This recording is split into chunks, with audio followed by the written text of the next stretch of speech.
সূরাতুল হুজুরাতের 10 নম্বর আয়াতে আল্লাহ তাআলা বলছেন ইন্নামাল মুমিনুনা ইখওয়া। আল্লাহ বলেন বিশ্বাসীরা ভাই ভাই, মুমিনরা ভাই ভাই। এটা ফিল করতে হবে, শুধু মুখে বললে হবে না। আমরা কিন্তু ভাই ভাই, উই আর ব্রাদার্স ইন ইসলাম। ইন্নামাল মুমিনুনা ইখওয়া, বিশ্বাসীরা ভাই ভাই। ফাআসলিহু বাইনা আখাওয়াইকুম। আর এই ভ্রাতৃত্বের মধ্যে যদি কখনো টানাপোড়েন হয়, বোঝাপড়ায় সমস্যা হয়, বিরোধ হয়, তাহলে মিলমিশ করে দিও তোমরা, সেটা আপোষে মীমাংসা করে দিও। আদেশটা কার? আওয়াজ করে বলুন না, আদেশটা কার? আর ওয়াত্তাকুল্লাহ, আল্লাহকে ভয় করো। লাআল্লাকুম তুরহামুন, তাহলে তোমরা অনুগ্রহ প্রাপ্ত হবে। তাহলে প্রথম মেসেজ হচ্ছে আমরা ভাই ভাই, উই অল আর ব্রাদার্স। পৃথিবীতে ভ্রাতৃত্ব, ব্রাদারহুড, এটা অনেক ধরনের। এক নম্বর ভ্রাতৃত্ব হচ্ছে আল উখুয়া আল ইনসানিয়া, মানবিক দিক থেকে ভাই। যারাই মানুষ তারাই ভাই, কারণ আমাদের আদি পিতার নাম, আদিমাতা Adam and Eve. We came from the very same source, same origin. একটা জায়গা থেকে আসছে। সবার বাপ যদি একজন হয়, সবার মা যদি একজন হয়, তো আমরা সবাই কি? সুবহানাল্লাহ পড়বেন না? তাহলে ভ্রাতৃত্বের একটা রূপ হচ্ছে আল উখুয়া আল ইনসানিয়া, মানবিক দিক থেকে ভাই। সেই হিসেবে হিন্দু আমার ভাই, খ্রিস্টানও আমার ভাই, বৌদ্ধ আমার ভাই, নাস্তিক আস্তিক সবাই আমার ভাই। এটা হলো ভ্রাতৃত্বের একটা ধরন।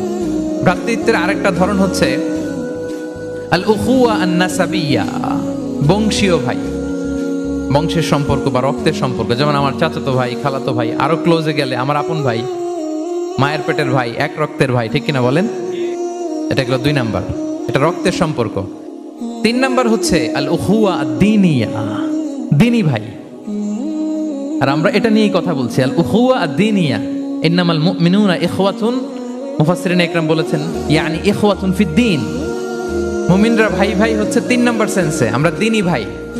আমি আপনাদের কাউকে দেখি নাই, আমাকে হয়তো সোশ্যাল মিডিয়ায় দেখেছেন, কিন্তু সরাসরি হয়তো দেখেন নাই। কিন্তু এই যে আমাদের ভ্রাতৃত্ব, এটা দ্বীনি ভ্রাতৃত্ব, দ্বীনি ভাই। আমরা কি ভাই? এবং ইন্টারেস্টিংলি এই দ্বীনি ভাই বা দ্বীনি ভ্রাতৃত্ব আগের 2টার চেয়ে মজবুত। কখনো কখনো এটা রক্তের সম্পর্ককেও ছাড়িয়ে যায়। সুবহানাল্লাহ পড়েন। বদরের যুদ্ধে এই পাশে কুরাইশরা মানে মুশরিকরা, এই পাশে মুমিনরা। এমনও হয়েছে রাসূল সাল্লাল্লাহু আলাইহি ওয়াসাল্লামের পক্ষে মুমিনদের ওখানে এক ভাই, আর আবু জাহেলের সাথে আরেক ভাই, দ্বন্দ্ব, সংঘাত। এই ভাই ওই ভাইকে হত্যা করেছে দ্বীনের কারণে। তার মানে দ্বীনি ভ্রাতৃত্ব এটা এত মজবুত, এটা মাঝে মাঝে রক্তের সম্পর্ককেও ছাড়িয়ে ছাপিয়ে উপরে উঠে যায়। আল্লাহু আকবার। এবং আমাদের দৃষ্টান্ত দিয়েছেন বিষ্ণু ইসলাম। তিনি বলেছেন তোমরা সবাই দ্বীনি ভাইয়েরা, সবাই মিলে এক দেহ এক প্রাণ। বিষ্ণুই বলেন মাসালুল মুমিনিনা ফি তাওয়াদ্দিহিম ওয়া তারাহুমিহিম ওয়া তাআতুফিহিম মাসালুল জাসাদ। মুমিনদের ভালোবাসার সম্পর্ক, এটার দৃষ্টান্ত হচ্ছে, পারস্পরিক ভালোবাসার সম্পর্ক হচ্ছে কামাসালিল জাসাদ, এটা একটা দেহের মতো। আমরা সবাই মিলে এক দেহ। দেহের কোনো অঙ্গ যদি ইনজুর্ড হয়, সারা দেহ যেমনি কষ্ট পায়, বিশ্বের কোথাও আমার কোনো দ্বীনি ভাই যদি কষ্ট পায়, আমাদের প্রত্যেকের হৃদয়ে রক্তক্ষরণ ঘটে। চিল্লায় বলেন ঠিক কিনা? আপনার পা কেটে গেছে, এখন আমরা কি এরকম ভাবি যে পা গেছে তো কি হয়েছে, পাই না, কষ্ট পাবে, সারা দেহ তো ওকে। ব্যাপারটা কেমন? দেখবেন পা কেটে গেলে রাতে ঘুম আসে না, ওইটার ব্যথায় জ্বর চলে আসে, এরকম আসে না? নাই? এই জন্য বিষ্ণু ইসলাম বলেছেন মাসালুল জাসাদ, একটা দেহ, দেহের এক অঙ্গ ইনজুর্ড হলে যেমনি সারা দেহ কষ্ট পায়, পুরো দেহটা রাত জেগে থাকে, জ্বর এসে যায়, তেমনি গোটা বিশ্বের কোনো প্রান্তে, কোনো জনপদে, কোনো এলাকায় কোনো মুসলিম ভাইয়ের যদি কষ্ট হয়, সেটা আমাদের হৃদয়ে যেয়ে লাগে। ঠিক কিনা বলেন? ফিলিস্তিনের ভাইরা যদি কাঁদে, আমাদের ভালো লাগে? কাশ্মীরের ভাইরা যখন গৃহহীন হয়, আমরা এটা সহ্য করতে পারি? মিয়ানমারে আমার মুসলিম ভাইরা যখন নির্যাতিত হয়, আমরা কি এটা মেনে নেই? কারণ এক দেহ এক প্রাণ। আমরা যদি কোরআনের দিকে তাকাই, আল্লাহ তাআলা বলেছেন আমাদের সম্পর্কটা হচ্ছে রোহামা উবাইনাহুম। রোহামা, একে অপরের প্রতি আমরা সফট হার্টেড, রহম দিল, একে অপরের প্রতি সফট হার্টেড। কোরআনের অন্য জায়গায় এসেছে বুনিয়ানুম মারসুস, সীসা ঢালা প্রাচীরের মতো আমাদের সম্পর্ক। হাদিসে এসেছে এক ভাই হচ্ছে আরেক ভাইয়ের মিরআতুল মুমিন, এক মুমিনের জন্য আরেক মুমিন হচ্ছে আয়না। আয়নার সামনে দাঁড়ালে দেখা যায় যে আমার এখানে একটা দাগ, তারপর আয়নার সামনে দাঁড়ালে আমাকে ঠিক করে নেওয়া যায়, গুছিয়ে নেওয়া যায়। তার মানে আমার সমস্যা, আমার ভুল, আমার খুঁত, আমার স্পট, এটা আয়না বলে দেয়। মুমিনরাও এরকম, এক ভাই আরেক ভাইকে সংশোধন করে দেয়। সুবহানাল্লাহ পড়ে।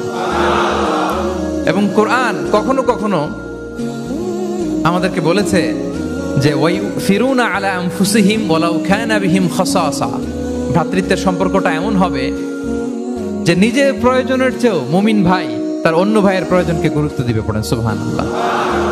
আমার প্রয়োজন, তারপর আমি না নিয়ে আমার ভাইকে দিব। এরকম নিদর্শন আমাদের মধ্যে আছে না নাই? আপনারা ইয়ারমুকের যুদ্ধের নাম শুনেছেন, হিজরি 15 সালের কথা। বিষ্ণু ইসা ইসলাম এর ইন্তেকালের 4-5 বছর পরের ঘটনা। ওমরে ফারুক রাদিয়াল্লাহু তাআলা আনহু, উনি হচ্ছেন তখন আমাদের খলিফা, the second caliph of Islam, আমিরুল মুমিনিন, খলিফাতুল মুসলিমিন। তো ইয়ারমুকের যুদ্ধে আল্লাহ তাআলা আমাদেরকে বিজয় দান করেছিলেন, কিন্তু এমনি এমনি বিজয় আসে নাই, এমনি এমনি আসে নাই। একের পর এক সাহাবারা আহত হয়েছেন, নিহত হয়েছেন, মানে শহীদ হয়েছেন। এবং যুদ্ধের এক পর্যায়ে এমন হয়েছে, খাবারের অভাবে, পানির অভাবে সাহাবারা ছটফট করছিলেন। এক ফোঁটা পানি নাই, রুহু বেরোয় যায়, পানি পানি বলে চিৎকার করছেন।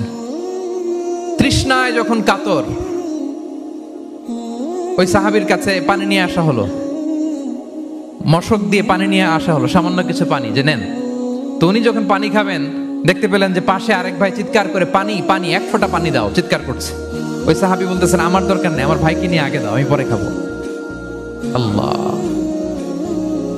ওই দ্বিতীয় সাহাবীর কাছে যাওয়া হলো এই মশক নিয়ে, যে আপনি একটু পানি খেয়ে তার হৃদয়টাকে শান্ত করেন, ঠান্ডা করেন। তিনি যখন পানি মুখে নিতে যাবেন, পাশে আরেক ভাই চিৎকার করছে, পানি পানি, এক ফোঁটা পানি দাও।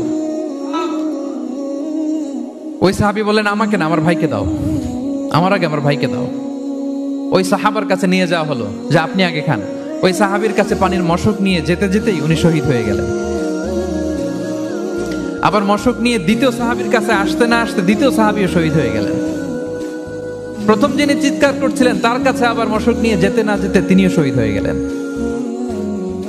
সুবহানাল্লাহ পড়বেন না? ওয়ায়ুসিরুনা আলা আনফুসিহিম ওয়ালাউ কানা বিহিম খাসাসা, নিজেদের প্রয়োজন থাকা সত্ত্বেও মুমিনরা তার অন্য ভাইয়ের প্রয়োজনকে প্রাধান্য দেয়। আল্লাহু আকবার। এই হচ্ছে আমাদের ভ্রাতৃত্বের দৃষ্টান্ত।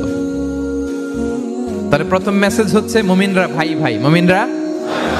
আর আমাদের দৃষ্টান্ত হচ্ছে এক দেহ এক প্রাণ। আওয়াজ করে, এক দেহ